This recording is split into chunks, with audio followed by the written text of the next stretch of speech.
Hey guys, welcome back to the channel Meet Praneet.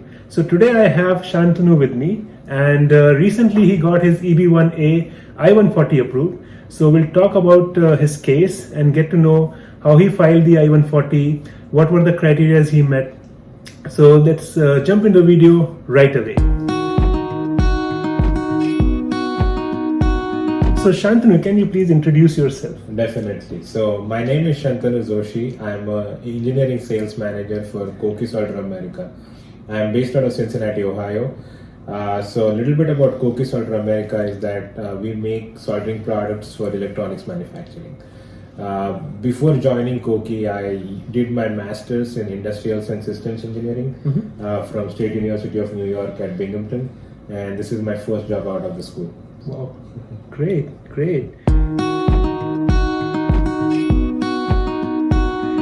So, a little bit about yourself when you came to the country and what all visas you were on. Right. If you can reflect a little bit on that. So I came to the country in 2011, fall 2011. I started my master's program in 2011. Okay. I graduated in fall of 2013, and after that I was on F1 visa as a student visa. I came in the country, and then after that I was started working for Koki Solder America on OPT. Right. So after 1 year of OPT, I did the STEM extension. So I got 17 months of extension, and then our company decided to apply for H1B. Okay. But H1B, my application was not picked up in the lottery in 2015, and same thing happened in 2016. Wow. So my visa was not picked up. Well, my application was not picked up in the lottery for it. Right. So for 2 rounds. Years. And you get 3 rounds in total, right? No, it was my last chance because I got my OPT in 2014, so I had 12 plus 17 months. So because 2014 I already started the job in April, I missed that deadline, so I still just had 2 chances. Oh, okay. So this is something I didn't know about. So that's good to know. Okay. Awesome. So what do you do after your H1B was not picked? So how you continued your job? So the company lawyer decided, well, she had a conversation with us and she asked okay, there is a visa which is kind of difficult to get. It's called O1 visa for individuals with extraordinary skills or abilities. So she said we might try for that. So basically we started working on the visa. And we gathered all the documents that was needed for the visa, so like the support letters and all the other requirements that are enlisted in the O1 visa requirements.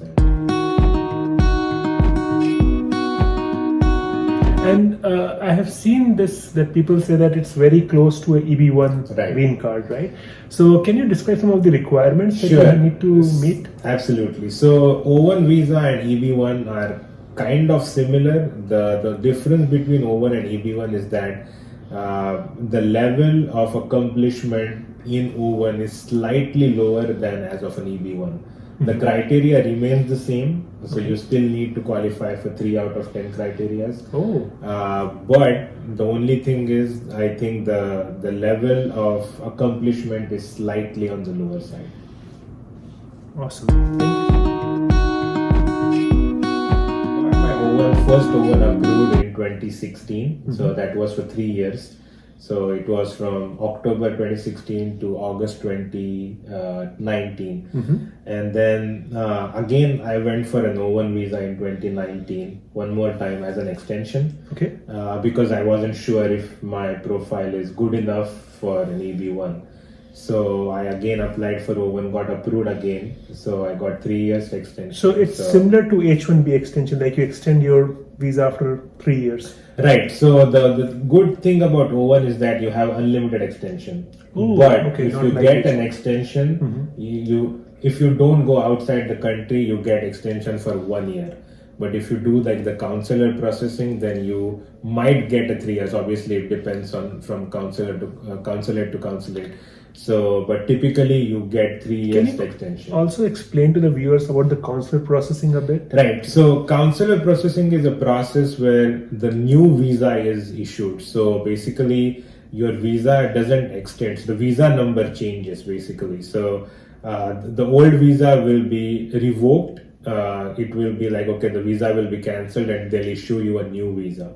So consular processing basically needs you to go outside the country, take an appointment in a consulate, and then have an interview with an officer, and then depending on obviously the process, you will either get the visa or not. So typically if it gets approved, then they'll issue you a visa stamp and then you can legally come back into the country.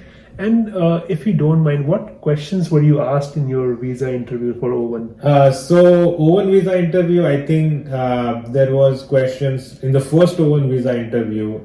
The questions were like, how many papers have you published and what kind of work do you do for your company? Can you elaborate more on your work? And then it also asked about, do you have any membership of any professional organization? And the last questions was, are you happy with your job? Well, you have to say yes to that, right? And one last question on the O1, and then we'll Sure. get back to your journey. So you get the 3 years extension, and you have to do the consular processing, like get your visa stamped. And at the time of filing your first O1, or maybe that's the second O1, what was your profile like? How many papers you had, and what kind of Right. profile you had? So, as I had a research background in the university, I was a research associate, used to work for Research Foundation of State University of New York. So thankfully, I had at least 3 to 4 good papers that we had published. And one of the papers actually won Best of Proceedings in one of the international conferences. So Wow, that's I great. had about 4 papers till that. And as I started working for Koki, because of the tie-ups with the universities and the industry, Right. I could continue on publishing the papers. So it's not like my publishing stopped after I graduated. I Wow, kept so on, that's great. yeah, That's so I kept great. on publishing papers, like having tie-ups and partnership with the industries academy, and then Okay. yeah. So at the time of filing, you had around 4 papers, and was citations also an important part of the paper? I think so. So again, because of the O1, we got approval, so there was no way to know exactly which criteria were satisfied and Right. which were not. Right. So we had I had about 20 citations at that, not so many. Right. But the papers were listed or basically referred by researchers and who used those papers to write more detailed papers in much more bigger journals. So Right. I think that definitely helped, because we think that we did some of the groundbreaking work in that area that Wow. we worked on. So. And just to reiterate, what was your position when you were filing? Like, were you in, like, say, management or technical side? Right. So my first position was technical sales engineer. Okay. So I used to do technical sales. I still do technical sales, but I am now in a managerial position. So to briefly explain about my position Sure. is that I used to basically guide my customers in selecting a product from our company's product line, which will suit their needs and satisfy their requirements based on their end product. Okay. So I need to understand what the requirements are from their end customer, Right. and what product we have in our product line that will satisfy those requirements. And in some cases, if the product is not able to satisfy the requirements, then we could engineer the product to satisfy the requirements that they have. Wow. And So- during this, you were also writing papers. Trying to. Continuing. Wow. That's amazing. That's amazing. And so getting back to, so when was the first time you thought about the immigration? Right. So after the second O1 approval, I thought that there is a slight chance that I should take, because Right. the process was very similar on paper, at least, that we need to have at least 3 out of the 10 criteria in addition to the strong profile. Right. So as I was getting the letters, basically asking the peers to write letters for my O1. So it was just too cumbersome process, and I thought maybe there is a slight chance that I should take. So Right. that basically motivated me to go for EB-1. So Shantanu, like after getting your second O1 extension, that's when you decided to try EB-1, right? Right. So as I got 2 approvals for the O1 visa, I Right. thought that there is a slight chance that I should apply for EB-1. So I think that's the time that I started thinking that okay, let's basically get our profile evaluated from outside. So how, like, this is a question a lot of people ask. So, like, for example, in my case, I went to multiple different lawyers or attorneys to get the profile evaluated and make sure that I fit into the EB-1. Right. So did you also go through the same process? Yes, absolutely. Okay. So after we decided that okay, let's go for EB-1A, Right. then I had my profile evaluated by two lawyers. One of the lawyers actually suggested that I should not go for EB-1 based on my profile, and he actually suggested to apply for for H-1B, not even O-1 extension, because he thought that the profile is not up to the mark for O-1 and you might have gotten lucky. Okay. But even after two, first even extension. after two O1 extension. Wow. So, I mean, I took that absolutely positively. I thought maybe I need to work on my profile. Right. And so I then decided to evaluate my profile with another lawyer. So she said that your profile looks good, but not great to get EB-1A acceptance. So basically, she said that you have couple of things that are missing from your CV or the profile. So she suggested me that why don't you apply for a membership in a professional organization where they have to basically judge you or judge your CV and then invite you to be a member. Correct. Okay. So not invitation as such, but it's a process where, let's say, you need to show significant performance for 5 years. Yes. Then you need to have spent time 10 years in that particular field. So I applied for IEEE senior membership. Okay. So IEEE is the world's largest professional organization. So IEEE stands for Institute of Electricals and Electronic Engineers. Okay. So as I work in electronics manufacturing, my field was covered in IEEE designated areas. Right. And then the second criteria was you need to have 10 years of professional experience working in that field. Okay. So the professional experience can be counted as PhD plus 4 years, MS plus 6 years. They have listed down on the website. Right.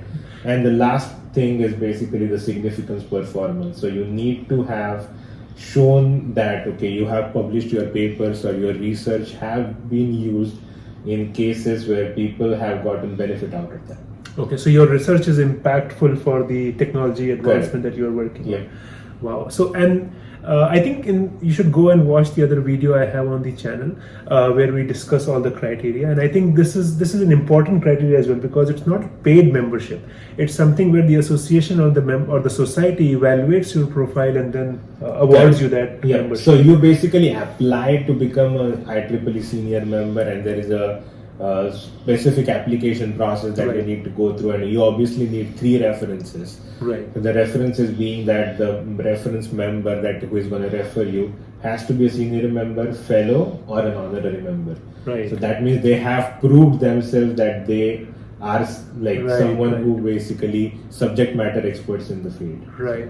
It's like, IEEE kind of says, yes, Shantanu deserves this position, and that's why, I think that's really great. So just to quickly put down the facts here. So what was your profile when you went to the second lawyer that kind of suggested these things to you? And what did you change in your profile before filing EB-1A? Just give a comparison. Absolutely. So before EB-1A filing, I did not have, I would say, a membership of a professional organization which required basically like a judging. So I had all the paid memberships on the professional organizations, like the basic memberships. Then I did not have like a book chapter, which I got invited to write a book chapter for a Wiley publication. So everyone knew Wiley publication, and it's pretty popular. So that absolutely helped. So the other thing my lawyer suggested was to improve the profile slightly. So because I was in a managerial position for my company, I could create jobs for American citizens or US citizens. So basically we grew so big in last 3-4 years that we needed to hire people to manage the distribution center. So I was in a position to recommend some people for the position, and I mean. So you were in the hiring team. Correct. So me, Okay. my boss, and the president of the company was in the hiring team, and then Right. we interviewed people, and then finally hired 2 of the people. And that can be used as an evidence in supporting your application?